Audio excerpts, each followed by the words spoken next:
ជោគជ័យចាប់ផ្ដើមដោយក្តីសុបិនធំប៉ុន្តែបើមានតែក្តីសុបិនមួយមុខមិនទាន់គ្រប់គ្រាន់ទេនៅពេលអ្នកគិតធំអ្នកអនុញ្ញាតឲ្យគំនិតរបស់អ្នកមានក្តីស្រមៃមើលលទ្ធភាពកាន់តែធំនិងអនាគតដែលធំយ៉ាងណាក៏ដោយសមិទ្ធផលពិតប្រាកដកើតឡើងនៅពេលដែលសកម្មភាពរបស់អ្នកធំជាងគំនិតរបស់អ្នកគោលដៅរឹងមាំត្រូវការកិច្ចខិតខំប្រឹងប្រែងខ្លាំងក្លាការប្រឹងប្រែង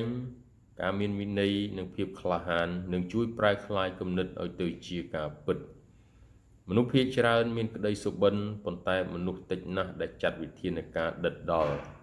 ដើម្បីធ្វើឲ្យក្តីសុបិននោះក្លាយជាការពិតប្រសិនបើអ្នកពិតជាចង់បានជោគជ័យសូមកុំដាក់ព្រំដែនឲ្យខ្លួនឯងចំពោះសកម្មភាពតូចៗសូមចាប់ផ្ដើមជំហានដែលធំរក្សាការតាំងចិត្តនិងធ្វើការឲ្យបានជាប់លាប់គិតធំធ្វើកាន់តែធំហើយអនុញ្ញាតឲ្យកិច្ចប្រឹងប្រែងរបស់អ្នកបង្ហាញថា